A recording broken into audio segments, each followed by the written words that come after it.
ఒకవైపు రాష్ట్ర రైతాంగం యూరియా కోసం రగిలిపోతున్నది. మరోవైపు పాలకులు మాత్రం అసెంబ్లీ వేదికగా తెలంగాణకు బతుకు లేకుండా చేసే కుట్రలకు పదును పెడుతున్నారు. తెలంగాణ ద్రోహులంతా ఏకమై వండి వార్చిన పీసీ ఘోష్ కమిషన్ నివేదికపై అసెంబ్లీలో చర్చకు సిద్ధమైంది రేవంత్ సర్కార్. పక్కా పథకం ప్రకారం కాళేశ్వరంపై కుట్రలు అమలు చేస్తున్నాడు రేవంత్ రెడ్డి. రాష్ట్రంలో యూరియా కష్టాలు, రైతుల గోసలపై చర్చ పెట్టే దమ్ములేని సర్కారు కాళేశ్వరాన్ని బదనాం చేయడమే లక్ష్యంగా పెట్టుకున్నది. తన రాజకీయ గురువు చంద్రబాబు కోసం ఏపీకి మేలు చేయడం ఒక లక్ష్యం. మరోవైపు బడేపాయి మోదీ కోసం తమిళనాడుకు మేలు చేయడం రెండో లక్ష్యం. ఈ రెండు లక్ష్యాల కోసం తెలంగాణకు జలద్రోహం చేస్తున్నాడు.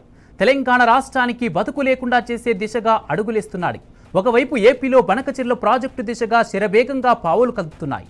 అదే సమయంలో తెలంగాణలో కాళేశ్వరాన్ని బదనాం చేసే కుట్రలు పదునెక్కుతున్నాయి.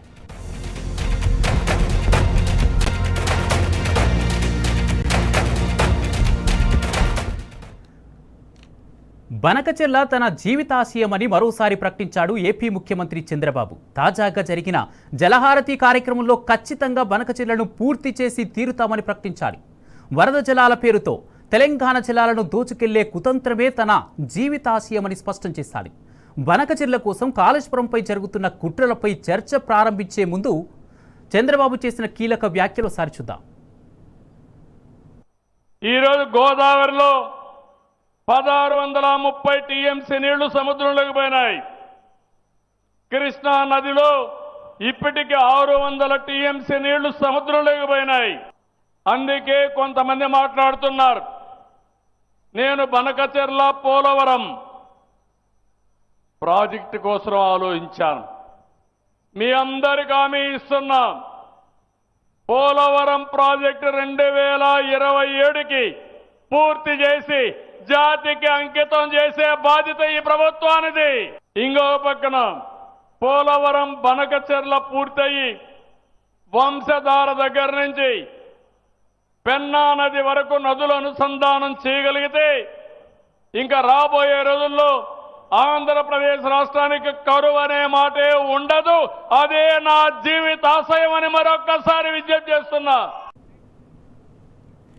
కాళేశ్వరం బనకచెర్లకు సంబంధించి కుట్రకు సంబంధించి మనతో పాటు మాట్లాడడానికి జూమ్లో అందుబాటులో ఉన్నారు జలవనరుల అభివృద్ధి మాజీ చైర్మన్ వి ప్రకాష్ గారు. ప్రకాష్ గారు నమస్తే అండి.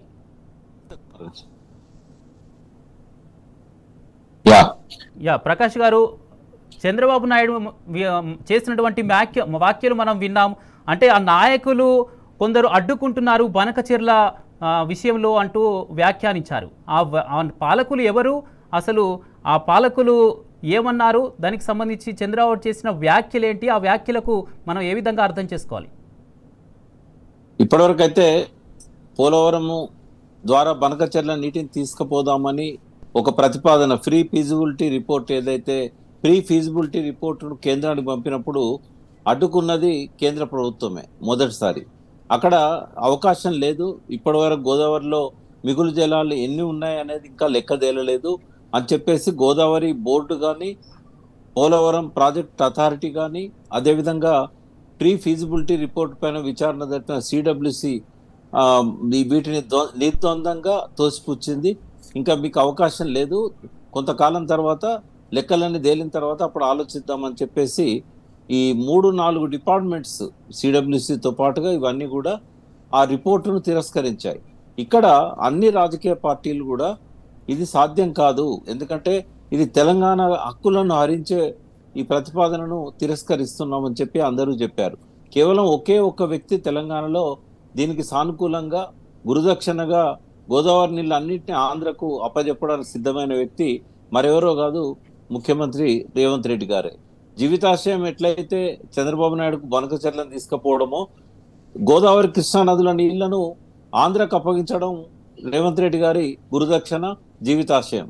అందుకే తెలంగాణ ద్రోహిగా ఇవాళ ఈ నీళ్ళన్నింటినీ కూడా చంద్రబాబు తీసుకుపోదాం అనుకున్నప్పుడు, దోచుకెళ్దాం అనుకున్నప్పుడు ఆయన కుడి ఎడమలుగా బాసటగా నిలిచి దాన్ని సుగమం చేసి ఈ నీళ్ళన్నింటినీ కూడా ఆంధ్రకు తరలింప చూస్తున్నది రేవంత్ రెడ్డి. మనం గతంలో చూసాం, ఎడమ కాలువ పంటలు ఎండిపోతూ ఉంటే కూడా కుడి కాలువకు నీళ్లు వాళ్ళు దోచుకపోతూ ఉంటే చోద్యం చూస్తూ కూర్చున్నాడు.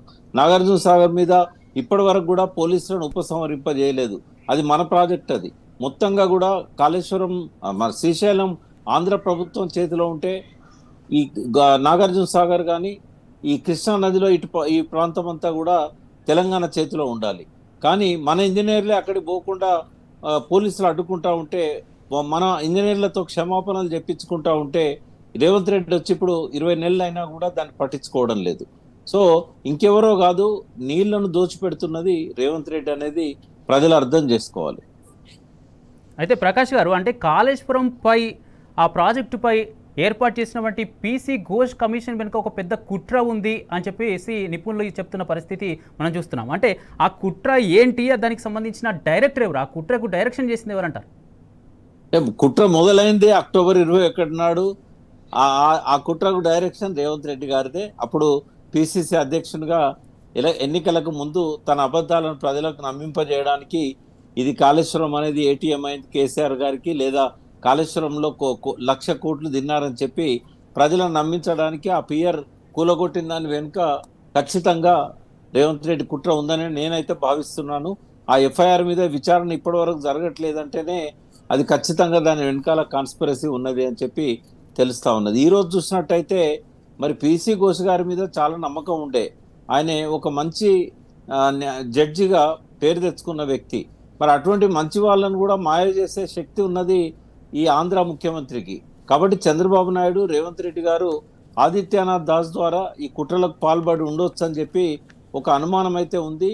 పదే పదే ఆయన బీహార్ వ్యక్తి, బెంగాలీ మాట్లాడే వ్యక్తి కాబట్టి ఆయన మీద అనుమానాలు వెల్లడవుతున్నాయి. అనేక సార్లు ఆయన కలకత్తా పోవడం వెనుక మతలబేంది? మరి రేవంత్ రెడ్డి దాని వెనకాల చంద్రబాబు నాయుడు యొక్క స్కీమును అమలు చేస్తున్నాడా? నిన్న మొన్నటి నుంచి అయితే ఇటువంటి అనుమానాలు అయితే తల ఎత్తుతూ ఉన్నాయి. దాన్ని తేల్చాల్సిన అవసరం ఉన్నది. అంటే ప్రకాష్ గారు, గత 10 సంవత్సరాలుగా చీఫ్ సెక్రటరీగా, ఏపీ చీఫ్ సెక్రటరీగా జలవనరుల శాఖలో ఉన్నటువంటి ఆదిత్యనాథ్ దాస్ను ఇప్పుడు తెలంగాణ ప్రభుత్వం జలవనరుల శాఖ సలహాదారులుగా నియమించుకోవడం నుంచే ఈ కుట్రలో భాగంగా అని చెప్పేసి నిపుణులు హెచ్చరిస్తున్న సిచ్యువేషన్ ఇది. అంటే ఆదిత్యనాథ్ దాస్ని ఎందుకు తీసుకోవాల్సి వచ్చింది? ఇప్పుడు ఈ విషయంలో ఏ విధంగా అర్థం చేసుకోవాలి?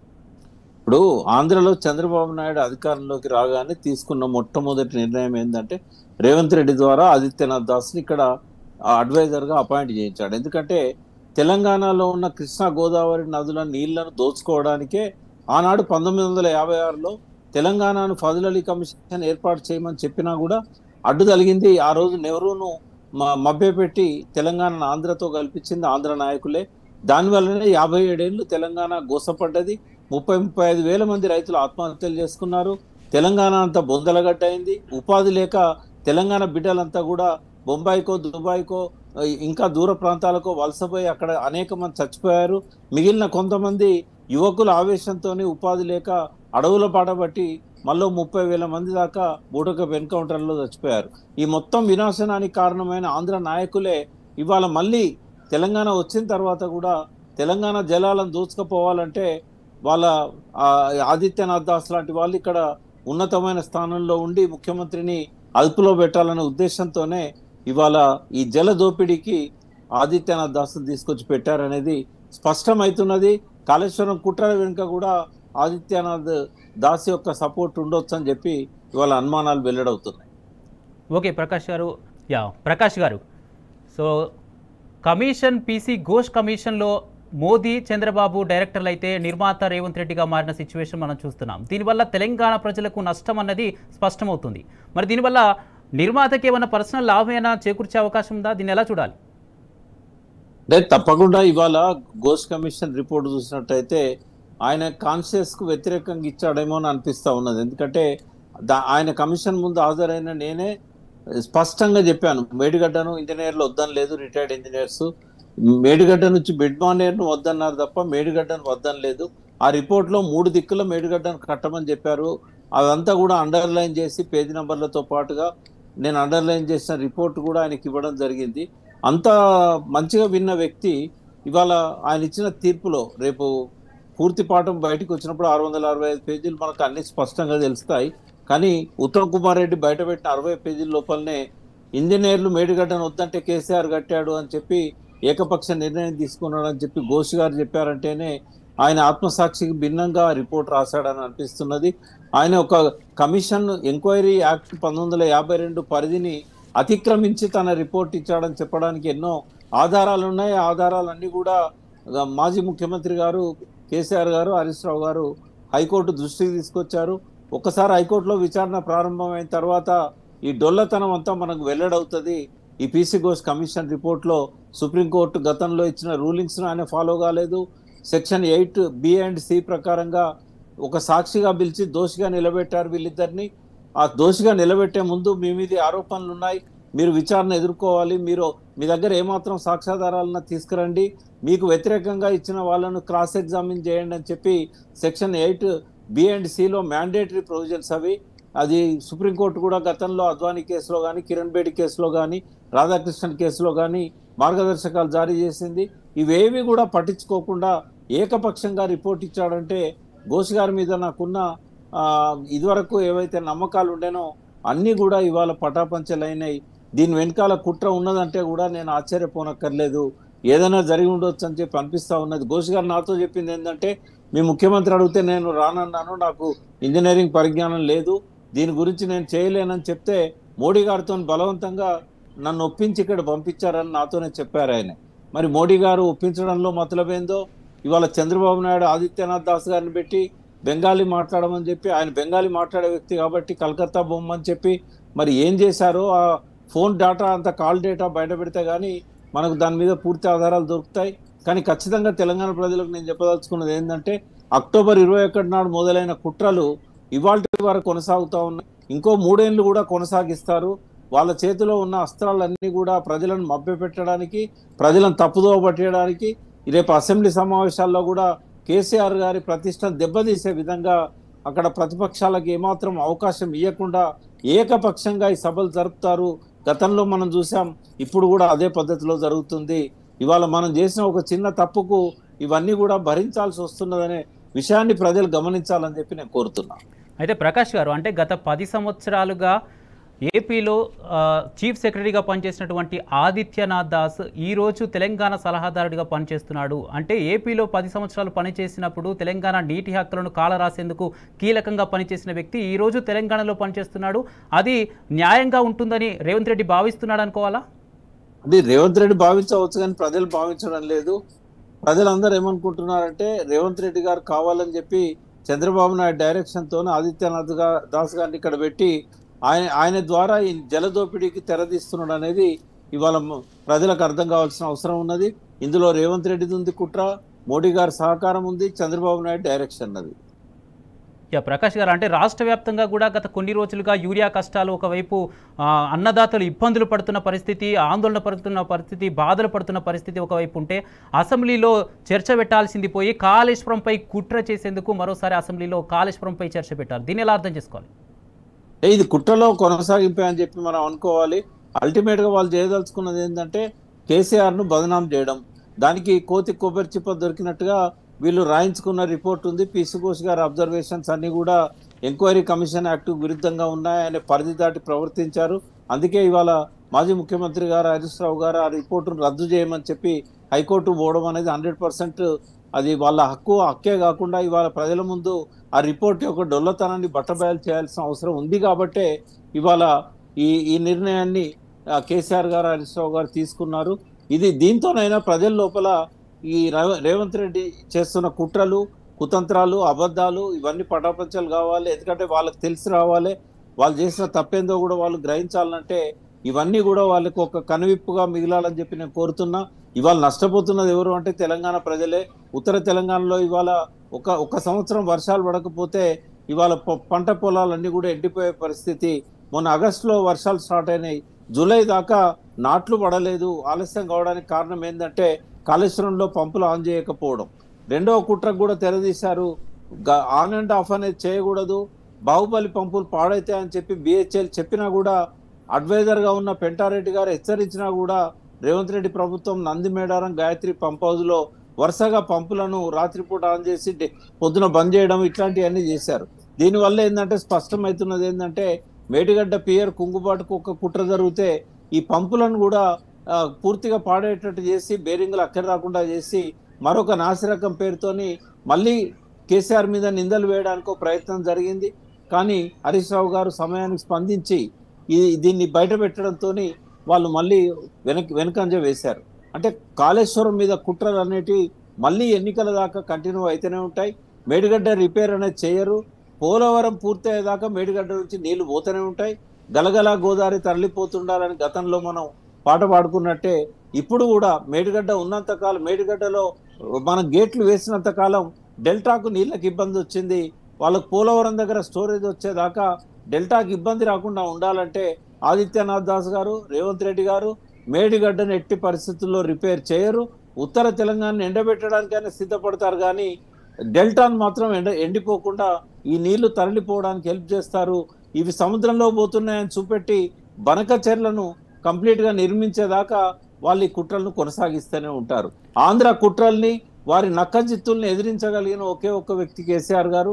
అందుకే తెలంగాణ ఉద్యమ సమయంలో వారి ఎత్తులన్నింటి చిత్తులు చేసి తెలంగాణను సాధించాడు ఆయన. కాబట్టి ఎప్పుడు కూడా కేసీఆర్ గారు తెలంగాణ ప్రజల పట్ల, తెలంగాణ ప్రయోజనాల పట్ల చిత్తశుద్ధితో పనిచేస్తారు. కానీ మనం రేవంత్ రెడ్డిని తెచ్చిన ఎత్తున పెట్టుకున్నందుకు కొంతకాలం పాటు కష్టాలు తప్పవు. ఇంకో 3 ఏళ్ల దాకా కూడా గోదావరి కృష్ణా నీళ్లు ఆంధ్రకు పోవడానికి, శాశ్వతంగా వాటి మీద హక్కులను సాధించడానికి ఈ ముగ్గురు కుట్ర చేస్తూనే ఉంటారు. ఎందుకంటే ఇవాళ మోడీ చంద్రబాబు మీద ఆధారపడి ఉన్నాడు. రేవంత్ రెడ్డి కూడా మోడీ ప్రభుత్వం కూల్చొద్దు అనుకుంటే చంద్రబాబు మీదనే ఆధారపడి ఉన్నాడు. చంద్రబాబు ఏం చెప్తాడో ఇక రేవంత్ రెడ్డి అదే చేస్తాడు. మోడీ దానికి పూర్తిగా పచ్చ జెండా ఊపుతాడు.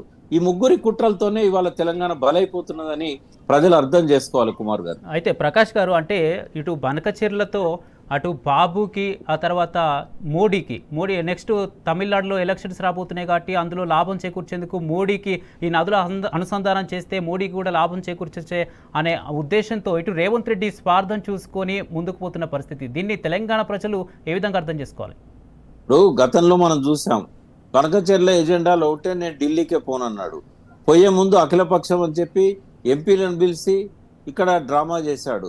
అన్ని పార్టీలు కూడా బనకచెర్లకు మనం నీళ్ళు ఇవ్వద్దు, మన హక్కులను పోగొట్టుకోవద్దు అని చెప్పాయి. ఉత్తమ్ కుమార్ రెడ్డి కూడా కాంగ్రెస్ పార్టీ తరఫున అదే విషయాన్ని ప్రకటించాడు. ఆ మీటింగ్ సక్సెస్ అయిన దాన్ని చూసి ఓర్వలేక ఆ మీటింగ్ అయిన తర్వాత మళ్ళీ కేసీఆర్ మీద ఇష్టం వచ్చినట్టుగా నోరు బారేసుకున్నాడు. ఢిల్లీకి పోయిన తర్వాత బనకచెర్ల మీద ఎజెండాలో ఉంటే నేను పోనన్న వ్యక్తి అక్కడికి పోయిన తర్వాత నేను దాని మీద మాట్లాడనన్నాడు. ఎజెండాలో దాన్ని డిస్కస్ చేయలేదని చెప్పాడు బయటకు వచ్చి. ఎప్పుడైతే ఆంధ్ర ఇరిగేషన్ మినిస్టర్ నిమ్మల రామానాయుడు గారు దాని మీద చర్చించడం, కమిటీ వేసినాం అని చెప్పిన తర్వాత మళ్ళీ ప్రెస్ ముందుకు వచ్చి కమిటీ వేసినాం కాబట్టి కమిటీ ఎట్లా చెప్తే నేను అట్లా వింటా అని చెప్పాడు. అంటే కేంద్ర ప్రభుత్వము కుదరదని చెప్పిన తర్వాత అన్ని ప్రీ ఫీజిబిలిటీ రిపోర్టును తిరస్కరించిన తర్వాత ఈయన కమిటీ వేయాల్సిన అవసరం ఏంది? కమిటీలో నంబర్ 1 ఐటమ్గా బనకచెర్లను ఎందుకు పెట్టారు? పెట్టిన తర్వాత కమిటీ ఎట్లా చెప్తే అట్లా వినడం అంటే ఏంటంటే, కేంద్ర ప్రభుత్వం రిజెక్ట్ చేసినా కూడా ఈ 2 రాష్ట్రాలు ఒక్కటై బనకచెర్లకు నీళ్ళు ఇస్తున్నాయని చెప్పి మళ్ళీ అనుమతిని పొందడానికి మోడీ గారిని కన్విన్స్ చేయడానికి కుట్ర జరుగుతూ ఉంది. అంటే దానికి ఒక శాంక్టిటీ తీసుకొచ్చి లీగాలిటీ, ఎందుకంటే సిడబ్ల్యూసి కొన్ని నియమాలకు కట్టుబడి ఉంటుంది. సిడబ్ల్యూసి నియమాలను బొందబెట్టడానికి ఈ కమిటీ ఒకటి వేశారు. ఈ కమిటీ రేపు బనకచెర్లను కనుక అంగీకరించినట్టయితే, ఆమోదించినట్టయితే రేవంత్ రెడ్డి దానికి పచ్చ జెండా ఊపుతాడు, మన హక్కులను శాశ్వతంగా సమాధి చేస్తాడు. ఇప్పుడు గోదావరి కావేరి పేరుతో ఇచ్చంపల్లి కట్టి మేడిగడ్డను శాశ్వతంగా జల సమాధి చేసే కుట్రకు తెరలేపారు. దానికి రేవంత్ రెడ్డి ప్రభుత్వం అంగీకరించింది. ఇచ్చంపల్లి కట్టుకుంటే మాకు అభ్యంతరం లేదని కూడా మొన్న మీటింగ్లో చెప్పింది. ఇవన్నీ కూడా తెలంగాణ ప్రజలకు అర్థం కావాలి. ఏ రకంగా మనం నష్టపోబోతున్నాం, భవిష్యత్ తరాలు మనల్ని క్షమిస్తాయా? ఇట్లా మనకు పట్టనట్టున్నట్టయితే మళ్ళీ 57 ఏళ్ళ విధ్వంసం అనేది మళ్ళీ మొదలవుతుంది. ఇప్పటికే తెలంగాణ 5 ఏళ్ళు వెనక్కి పోయింది. ఇంకో 2 ఏళ్ళు రేవంత్ రెడ్డి కుట్రల్ని ఎట్లా కొనసాగిస్తే శాశ్వతంగా ఈ కృష్ణా గోదావరి జలాల మీద హక్కులను కంప్లీట్ గా పోగొట్టుకునే ప్రమాదం. అయితే ప్రకాష్ గారు, అంటే ఏదైనా విషయంలో అంటే కుక్కను చంపాలంటే ఆ కుక్క దాని పైన పిచ్చి కుక్క అనే ముద్ర వేస్తే దాన్ని ఎలాగైనా చంపొచ్చు అనే ఉద్దేశంతో ఆ కుక్కకు అలా చేస్తారు. మరి ఈ విషయంలో కూడా ఏదైతే కాళేశ్వరం విషయంలో కూడా దాని మీద అది ఎలాంటి ఉపయోగం లేదనే ముద్ర వేసి ఆ తర్వాతనే దాన్ని ఎలాంటి ఉపయోగం లేదనే ముద్ర వేసి తర్వాత నాశనం చేయాలనే కుట్ర ఇప్పుడు రేవంత్ సర్కార్ చేస్తున్నటువంటి మనకు క్లియర్గా అర్థమవుతుంది. దీన్ని ప్రజలు ఏ విధంగా అర్థం చేసుకోవాలి? ఒకవేళ ఇదే కంటిన్యూ అయితే రేవంత్ రెడ్డికి ఏ విధంగా స్వార్థం ఏ విధంగా ఉండేది, ఆయన పర్సనల్ లాభం ఏమైనా దీంట్లో చేకూర్చే అవకాశం ఉందా? ఆల్రెడీ ఆయన లాభం చేకూరింది కదా, ఎందుకంటే ఆయన ముఖ్యమంత్రి అయిండు. ఒక మామూలు జెడ్పీటీసీ టికెట్ ఇవ్వనందుకు టీఆర్ఎస్ వదిలిపెట్టిన వ్యక్తి ఇవాళ ముఖ్యమంత్రి అయి కూర్చున్నాడు. ఆయన నిజాయితీ ఏందో, ఆయన నీతి ఏందో జైలు పోయినప్పుడే తెలిసింది. మన కోర్టు నోటు కేసులో జైలు పోయాడు. ఇవాళ కాళేశ్వరం విషయంలో ఆయన ఎన్ని చెప్పినా కూడా ఎలక్షన్ల ముందంటే జనం నమ్మిళ్ళు. ఎందుకంటే మేడిగడ్డ పియర్ కుంగిపోయింది కాబట్టి వాళ్ళకి ఎందుకు కుంగిందో కారణాలు తెలియలేదు. అది బాంబుల ద్వారా జరిగిందా లేకుంటే ఇప్పటికి కూడా ఎన్డీఎస్ఏ కానీ పీసీ ఘోష్ కానీ మధ్యలో ఉన్న విజిలెన్స్ కమిటీ కానీ ఎందుకు పియర్ కుంగింది అనే దాని మీద ఇప్పటికీ స్పష్టత ఇవ్వలేదు. ఇంకా నిపుణులను పెట్టి పరీక్ష చేయమని చెప్పి ఎన్డీఎస్ఏ చెప్పింది. పీసీ ఘోష్ గారు ఆ విషయంలో ఏది చెప్పలేదు, విజిలెన్స్ కమిటీ కూడా ఏమీ చెప్పలేదు. అటువంటిప్పుడు ఇవాళ ఆయన అనుకున్న పర్పస్ సర్వ్ అయింది, కానీ ప్రజలు మేము మోసపోయినామని ఇప్పుడు అర్థం చేసుకుంటున్నాడు. మళ్ళొకసారి జల యాత్ర కేసీఆర్ గారు బీఆర్ఎస్ నాయకత్వం ఈ జల సోయి తెప్పియడానికి ఎప్పుడైతే 2002లో దాదాపు 40 రోజుల పాటు జల సాధన ఉద్యమం నడిచిందో మరొకసారి అట్లాంటి ఉద్యమం జనంలోకి పోతేనే రేవంత్ రెడ్డి కుట్రలకు తెరదిస్తారు ప్రజలు. కాబట్టి కొంతమందికి అర్థం కావచ్చు, ఆయన కూడా కొంతమందిని రేవంత్ రెడ్డి కొంతమందిని కొంతకాలం మోసం చేయొచ్చు, కానీ ఎల్లకాలం అందరినీ మోసం చేయలేడు. ఆ విషయం బట్టబయలు కావాల్సిన అవసరం ఉన్నది. ప్రజల లోపల ఇప్పుడిప్పుడే తాము ఎందుకు మోసపోయాము, ఏ అబద్ధాలను రేవంత్ రెడ్డి చెప్తే తాము మోసపోయాము, కాళేశ్వరం సంగతి ఏందో కూడా వాళ్ళకు బోధపడతా ఉన్నది. రాబోయే రోజుల్లో మరింత తేట తెల్లమవుతుంది. రేవంత్ రెడ్డి నిజస్వరూపాన్ని ప్రజల ముందు బట్టబయలు చేసే పరిస్థితి త్వరలోనే రాబోతున్నది. అయితే ప్రకాష్ గారు, అంటే మళ్ళీ ముఖ్యమంత్రిని నేనే అవుతాను అంటూ రేవంత్ రెడ్డి పలుసార్లు చెప్పిన విషయం మనం చూస్తున్నాం. మళ్ళీ ముఖ్యమంత్రి అవ్వడానికి సాధ్యం అవ్వదు అనే విషయం తేట తెల్లం అవ్వడంతోనే ఇప్పుడు మోడీని షాని మళ్ళీ కలుస్తున్నారా ఇప్పుడు రేవంత్ రెడ్డి? అందులో భాగంగానే కాళేశ్వరం కమిషన్ అనే కుట్ర దాగి ఉందా? ఇక్కడ కాంగ్రెస్ అనేది ఒక చాతగాని పార్టీ. ఎందుకంటే తమిళనాడులో 1963లో కామరాజు ముఖ్యమంత్రి అయిన తర్వాత ఈ రోజు వరకు మళ్ళీ ఇంకో ముఖ్యమంత్రి కాలేదు. అక్కడ సిద్ధార్థ శంకర్ రాయ్ పశ్చిమ బెంగాల్లో 1967లో దిగిపోయిన తర్వాత ముఖ్యమంత్రిగా ఈ రోజు వరకు కాంగ్రెస్ కాడ పుట్టగతులు లేవు. రేవంత్ రెడ్డి ఆయనే చెప్పిండు కాంగ్రెస్ పార్టీ తరఫున I'm the last chief minister అని చెప్పి. ఇంకా ఈయన తర్వాత ఇంకొక చీఫ్ మినిస్టర్ ఆ పార్టీకి రాడు.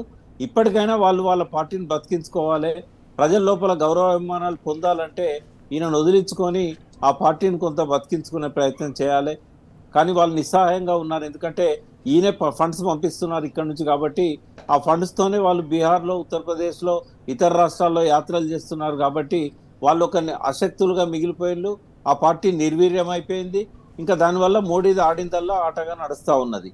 సో చంద్రబాబు మోడీ గారు ఒక తెలంగాణనే కాదు, భారతదేశంలోని అనేక రాష్ట్రాలను వాళ్ళు ఈ రకంగానే ఫూల్స్ చేస్తున్నారు. ప్రజలల్లో ఒక చైతన్యం రావాలి. ఈ పార్టీలో ప్రత్యామ్నాయంగా ఇవాళ కేసీఆర్ గారు నిజంగానే భారత రాష్ట్ర సమితి పెట్టారు. ఆయన అనుకున్నట్టుగా జరిగి ఉంటే ఇవాళ పరిస్థితులు మరో తీరుగా ఉండేది. ప్రజల లోపల ఈ అబద్ధాలు, అసత్యాలు రాజ్యమేలినాయి. అవి నమ్మినంత కాలం ఏంటంటే ప్రజలకు భవిష్యత్తు ఉండదు. ఇక్కడ వాళ్ళు అర్థం చేసుకోవాల్సింది ఏంటంటే ఒక మంచి ప్రభుత్వాన్ని మనం కాపాడుకోవాలి, ఇటువంటి కుట్రలను, కుతంత్రాలను ఎదుర్కోవాలి.